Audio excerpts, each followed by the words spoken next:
Our president, thank you so much. Bojocha ndalama ina kuntengwa mafuta. Pamene chiyembekezo cha Malawi amaopsezedwa kuti this week mafuta akwera kuchoka pa 6,700 kukafika ku 8,000. Moti anthu chimene amayembekezera ndi chimenecho. Koma pochotsa 400 kuntengo wa mafuta, we have to say bravo, bravo, Your Excellency. Koma Your Excellency, zimene anthu akuyembekezera ndi cabinet reshuffle.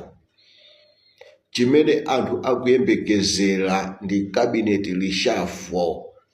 Sindikuyankhula izi pofuna kudana ndi wina wake, koma anthu akuyembekezera cabinet reshuffle kunena kuti ma ministries ena akufunikira kuti anthu ena achotsedwe ndithu mu cabinet kuti mulowe anthu ena amene apereke picture ya dziko la Malawi ngati national thing, kuti dziko lino liyende, kuti mutenge anthu ena kaya ndi kuzipani zina, kaya ndi kumabungwe amene si aboma, kaya ndi kumipingo, kaya ndi kuzikhalidwe, alowe mboma agwirire ntchito lino dziko lino la Malawi.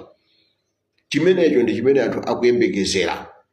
Kuti kumene mumachoka ku Central Region kupita ku Eastern Region, people were expecting kunena kuti mukapanga cabinet yatsopano.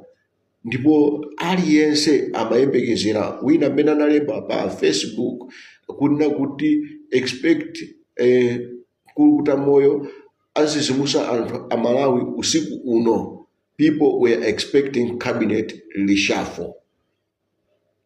Bwana, anthu akuyembekezera kunena kuti a vice president anu ndi a second vice president apasidwe ntchito mu cabinet yanu. Akhale amodzi ogwirira ntchito dziko lino la Malawi. Pamene inu mukupita kwina, iwonso azipita kwina, aziyendera kwina, dziko lino limangike pamodzi. Dziko lino lagawanika. Anthu ena ali mbali ya inuyo ngati president, anthu ena ali mbali ya a first vice president, anthu ena ali mbali ya second vice president, anthu ena ali mbali ya maminista. Dziko lino lagawana, ena ali ku opposition. Sichikudziwika chenicheni chimene anthu akuyembekezera.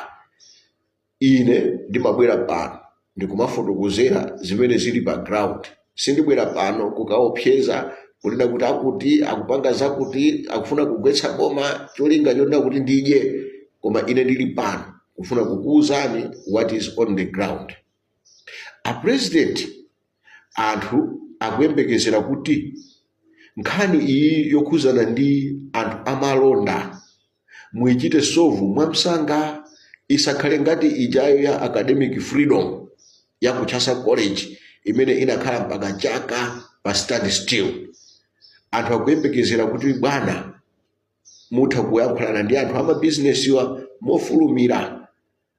Chinthu chimene chapangidwa ndi parliament, misonkho yochuluka imene mitundu ya misonkho imene ilimo mdziko muno idayamba kale kale. Pali anthu ena amapezeka kuti amathawa chamwaka. Sikuti chamwakayo inali yoyipa, koma anthu amapezekabe kuti akuthawa mwina chifukwa chosadziwa mmene zinthu zilili.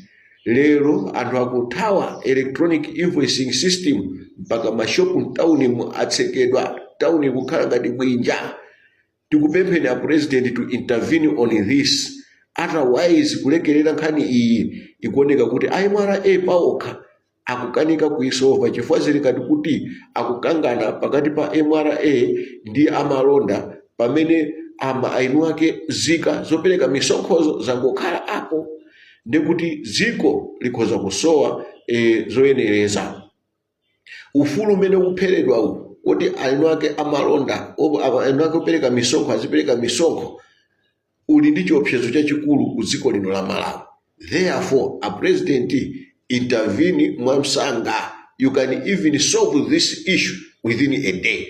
Tukhulupirira amalonda amvesa because it has come from you in a Frederick Bire Maranda.